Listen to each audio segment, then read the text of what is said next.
What if I had my own signature Paul Reed Smith guitar? What would that thing look like? Follow me to the drawing board.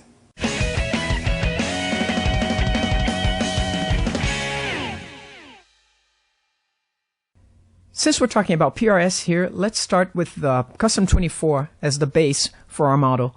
And we can even use the same woods. So we're talking about mahogany for the body with a flame maple top. I prefer a maple neck with a rosewood fretboard. The Custom 24 is a beautiful guitar, and I think it's what PRS does the best. But of course, I'd like to do a few tweaks. So we're tweaking the body a little bit.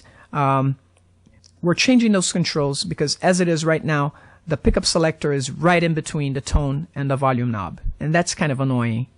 I switch pickups a lot, so I need easy access for that. And we're also making it a flat top. Why a flat top, you ask me? Well, let's just say that I've got something philosophically against a carved top. You use a piece of maple that's about an inch thick in order to get that carve. And then more than half of it ends up on a shop floor as sawdust. I think that's wasteful. Really. And that carve doesn't really serve any purpose. As a designer, I think that form follows function. So if something doesn't really have a function, it doesn't need to be there. So we're making it a flat top.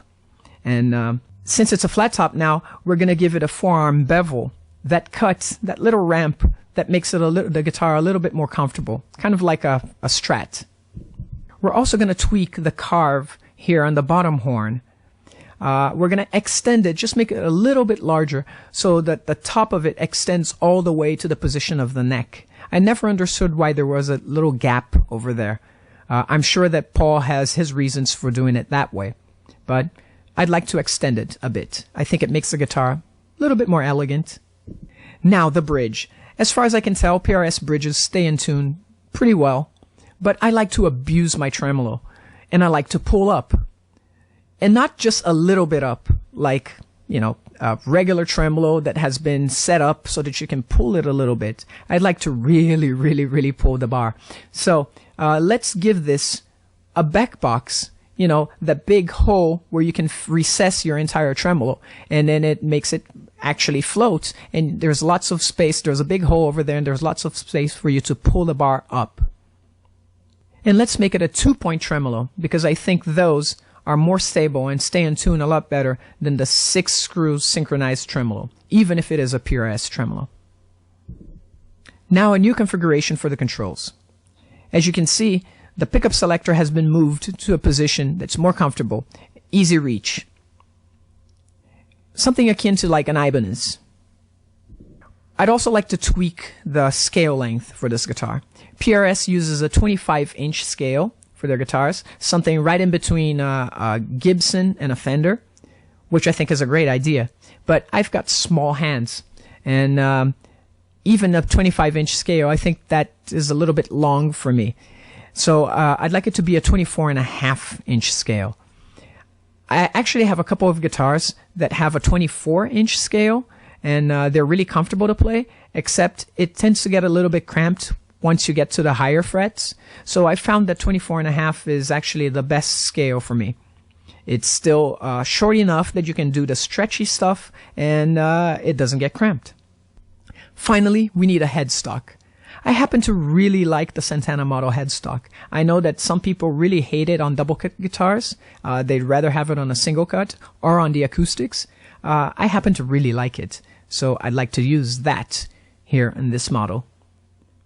On the back, we're giving it a belly cut just for comfort. I know that PRS does that on some of their models, so we're using it over here. And I'd like to do away with the neck plates, the plate that holds the screws that hold the neck. Also, this guitar is a bolt-on guitar. I like bolt-on guitars. I think they're practical. I like the way they sound.